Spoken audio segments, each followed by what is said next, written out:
लड़का, छोटी हकीकत सच्ची घटना बता रही, मैं यहां की कथा कहानी कम सुनाता हूं, जो प्रैक्टिकल बात ज्यादा बता रहा हूं क्योंकि आपको शिक्षा मिले। एक बच्चा छोटी अवस्था में लगभग 4 साल का 3 साल का था, खेलने के लिए दोस्तों के साथ गया था, गिर गया। गिर गया तो उस समय में एक सरिया वो ऐसे मिट्टी के नीचे से दबी हुई थी, वो सरिया क्या है इसे गिरा तो उनकी आंखों में इसे घुस गया, दाएं आंख चली गई, खून बहने लगा। मां ने लेकर अस्पताल गई, डॉक्टर को दिखाया, डॉक्टर ने इलाज कराया, फिर मां को आकर कहता है, मां ये बच्चे तो ठीक है लेकिन इनकी आंख की रोशनी नहीं रहेगी, आंख चली गई है। मां ने बहुत रोई कि डॉक्टर साहब कुछ भी करो, मेरा एक लौता बेटा है, बहुत सुंदर है, मेरी बात मानता है, अच्छा है, किसी भी तरीका से उसको पता नहीं चले ये आंख जैसे उनकी ठीक हो जाए, मुझे कुछ भी करना पड़े। मां कैसे होती देखो। का एक उपाय है, यदि कोई आंख दे दे तो उनकी आंख लग सकती और कोई उपाय नहीं। और आंख कौन देना चाहे?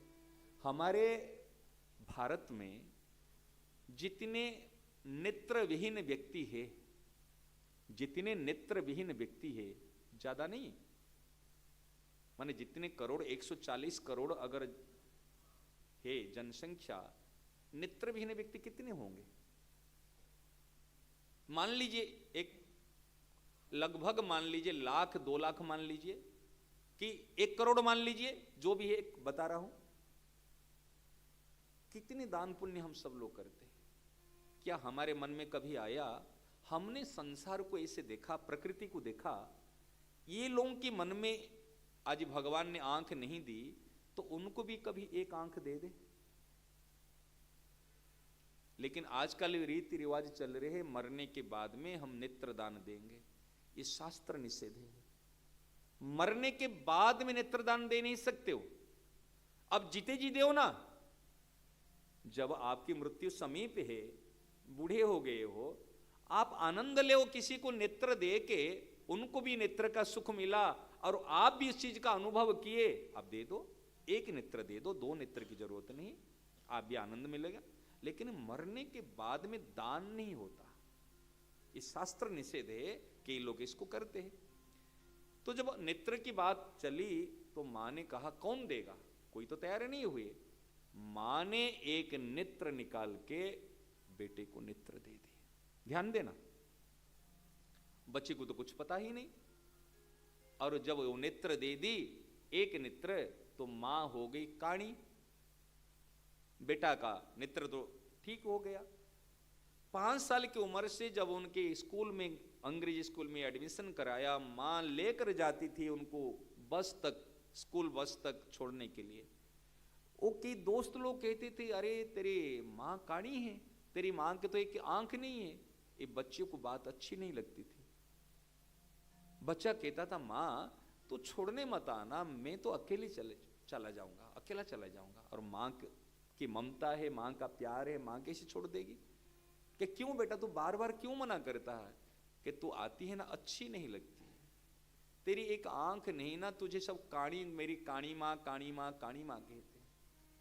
मां ने कुछ नहीं कहा बच्चे को, कहा बच्चा है अभी, है समझता नहीं, कोई बात नहीं। बड़ा हो गया, 10th में आया, एग्जाम दिया, अच्छे नंबर में पास किया, बोर्ड एग्जाम दे के फिर डॉक्टर की पढ़ाई किया, एक डॉक्टर बन गया। फिर भी तब से सिलसिला चला, मां तो ऐसी ऐसी ऐसी, फिर भी बेटा कुछ नहीं कहा। डॉक्टर बनने के बाद में फिर विवाह उनका हुआ। विवाह जब हुआ, जैसे अभी बता रहे थे, पत्नी कहा गांव में नहीं रहना हमको, हमको तो शहर में रहना, शहर में काम, दोनों डॉक्टर डॉक्टरानी हैं, दोनों तो अपना वही काम करेंगे। मां क्या करती थी, तब से बेटे के नाम पर एफडी करके रखी थी, कुछ पैसे बच्चे के नाम पर, खुद भूखे प्यासे रह करके भी, बहुत कटौती में रह करके भी अपने बच्चे को आज डॉक्टर बनाए। बहुत सारी बातें मैं संक्षेप में बता रहा हूं। एक बार वो अपने बेटे के पास में आई थी शहर में, एक पोता और एक पोती। पोता पोती होने के बाद में कभी बहू ने वो पोता पोती को, बेटा बेटी को मां की सास की गोद में नहीं दी। क्यों? ये काणी है, ये गांव में रहने वाली है, अनपढ़ा है, अगर ये संस्कार गलत पड़ेगा ये अच्छी नहीं लगती। परंतु पोता पोती को गोद में लेने के लिए मां की तो, दादी के मन में तो होती है, इससे भी वंचित रही, कभी कुछ बताया ही नहीं उन्होंने। एक बार की बात है, ये सारी बात तो होती गई, बचपन से लेकर सारी चीज सहन की। उन्होंने सोचा चलो मेरा बेटा सुख में है, आनंद है, डॉक्टर बन गया, और बहू भी है, पोता पोती हो गए, मेरे जीवन में क्या चाहिए? अगर बच्चे सुख में हैं तो और कुछ नहीं चाहिए। एक बार वो, ध्यान से सुनना, एक बार वो आई थी बेटे के घर पे, एक बेटे का दोस्त आया था, वो भी डॉक्टर था, और मां तो गांव की रहने वाली है, साड़ी पहनी हुई है, ब्लाउज भी नहीं है, पेटीकोट नहीं है, जैसे कहते हैं ना साधारण से गांव की रहने वाली है। तो आकर के कुर्सी के ऊपर नहीं बैठी, सोफा लगे हुए और नीचे जैसे गांव की माताएं होती है, और नीचे ऐसे बैठी गई थी। वो डॉक्टर पूछता है, अरे दोस्त, अरे दोस्त, अरे ये कौन है? और उस समय में बेटा कह दिया, अरे ये तो हमारे घर के काम करने वाली है। अब सोचो, काम करने, इतने सुनते ही, आज तक तो मां सहन कर रही थी, इतने सुनते ही जैसे धरती खिसक गई हो। बहुत रोई, बहुत रोई, उनके पिताजी को, पति को याद किया, बहुत रोई। बेटा चले गया ऑफिस को, बहू भी चली गई, बच्चे लोग स्कूल चले गए थे, वो दरवाजा अंदर से बंद कर दी। समझ रहे ना? ज्यादा तो पढ़ी लिखी नहीं थी, जैसे आवे ऐसे एक पत्र की बात बता रहा हूं, मैं बता रही हूं, जे वास्तव में मैं काणी नहीं थी। बचपन में इस पूरी जो वृतांत सारी चीज लिखने लगी, तेरी आंख थी, डॉक्टर के सामने मैंने खूब रोया, और उन्होंने कहा आंख देने, बच्चों को मेरे पास में नहीं छोड़े, बहुत सब चीज को मैंने सहन कर लिया, चलो मेरे बेटे बहु आनंद में सुख में रहे, परंतु आज तूने जो कहा है मेरी नौकरानी है, क्योंकि तुझे मां कहने के लिए भी लज्जा आती है, जो मैं सबके सामने में कैसे मां कहूं। बेटा, जब तक कोई लड़की मां नहीं बनती ना, तब तक मां का स्थान क्या है, मां का पद क्या है, उसको समझ में नहीं आता। एक लड़की, एक मां, केवल मां शब्द सुनने के लिए तरसती रहती है, सही ना? नहीं? और तू आज मां को कहता है ये नौकरानी है। बेटा, ये सहन नहीं कर सकती हूं मैं, तो सुख में रहो, आनंद में रहो, और तेरे नाम पर इस पोस्ट ऑफिस में इतने इतने रुपया है, तो ले लेना, और जिस समय जरूरत पड़े उस समय में याद कर लेना, मेरा वरदान, मेरा आशीर्वाद तेरे साथ में है।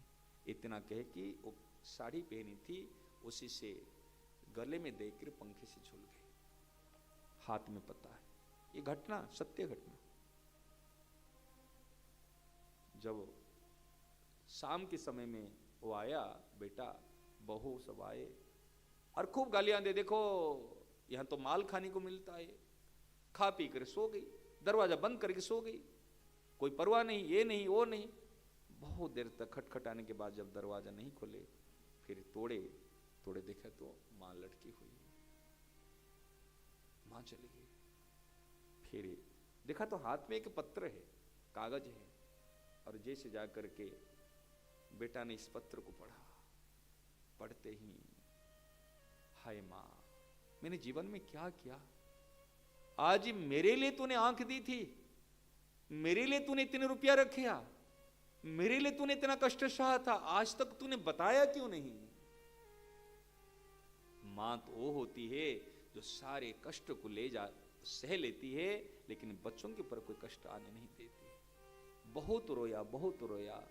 पत्नी भी थोड़ी सी उस्कराती थी, उस समय में चढ़ाती थी, देखो मां ऐसी, इतने पश्चाताप किया जीवन में जे मैंने सब कुछ खो दिया, लेकिन हाथ से सब चला गया, कोई हाथ में कुछ नहीं। संस्कार कराया, सब कुछ का, जीवन भर उनका पश्चाताप रहा। वो अपनी बात जाकर के एक व्यक्ति से, डॉक्टर से बताया, मैं डॉक्टर बन गया, शिक्षित बन गया, लेकिन मेरे जीवन में मैं इतनी बड़ी गलती की जिसका अफसोस मेरे जीवन से कभी भी नहीं जा रहा है। समझ रहे ना? इसलिए मां कौन है? मां की सेवा इस साधारण नहीं है। कहते भगवान कई बार मिल जाएंगे, लेकिन मां 2 बार नहीं मिलेगी। और मां का स्थान, मां प्रथम गुरु है, प्रथम भगवान है। इसलिए ध्यान देना।